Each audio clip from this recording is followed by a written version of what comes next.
Hello everyone, my name is Babu Mohan and I work as a hospitalist with the Inpatient Internal Medicine Department at DCH Medical Center in Tuscaloosa, Alabama.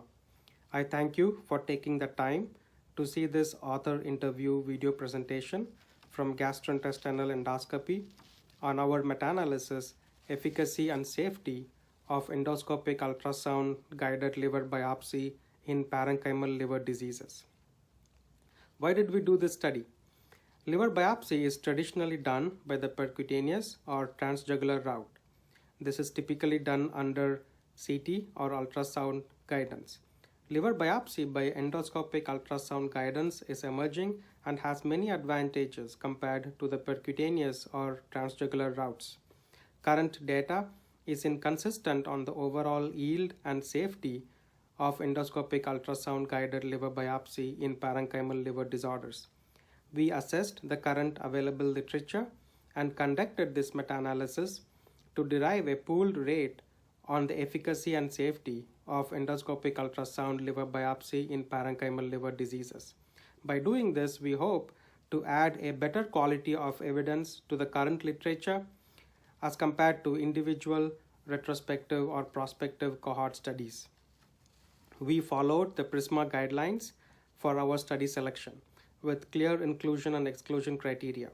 Quality of the studies were rigorously assessed and good quality studies were included. We assessed the tissue yield by calculating the pooled rates of the insufficient specimen obtained by endoscopic ultrasound liver biopsy. Less the insufficient specimen, better considered the tissue quality. Diagnostic yield was measured by the number of successful histological diagnoses made. Our secondary analysis assessed the pooled rates of all adverse events and also looked particularly into the rates of bleeding. The type of needle used in endoscopic ultrasound liver biopsy has significant impact on the outcomes, and hence we did a subgroup analysis based on the needle type. In this, we compared the core needles, which were the quick core and pro core, to the standard FNA needle. Now, what did we find, and what does our study add to the existing knowledge?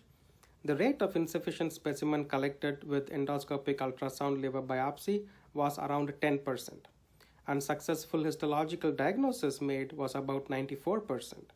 Overall adverse rate was 2.3%. and the bleeding rate was 1.2%. We did not have a group to compare. The FNA needle seemed to have better outcomes when compared to the core biopsy needles. We noticed a statistically significant difference in the rate of insufficient specimen collected with the core needle compared to the one with the FNA needle. The FNA needle actually had a better tissue yield as compared to the core needle. The insufficient specimen collected was 4% with the FNA needle compared to 20% with the core biopsy needles.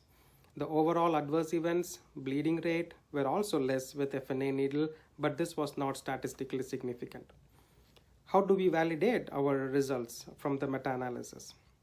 There was heterogeneity noted in our analysis from multiple reasons.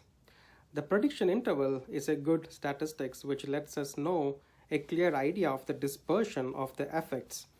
Now, in our analysis, the insufficient specimen and adverse events had a narrow prediction interval, which means the dispersion of the overall pool rates is not much.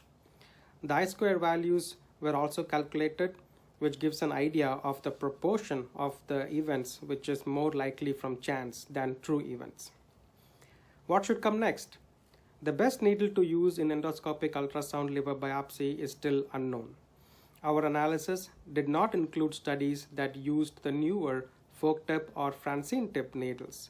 These needles have shown promising results with biopsy of other GI organs, and they have potential to yield quality biopsy results with liver biopsy endoscopic ultrasound guided.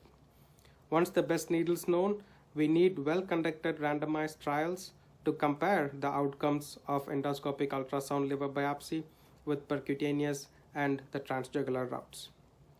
Also, the outcomes of endoscopic ultrasound guided liver biopsy has not been studied in patients with ascites. At this time, transjugular route continues to be considered as a safer approach in patients with ascites. In conclusion, our study shows better tissue yield with FNA needle in endoscopic ultrasound guided liver biopsy. I hope you find our study as interesting as we did, and thanks once again for watching this video.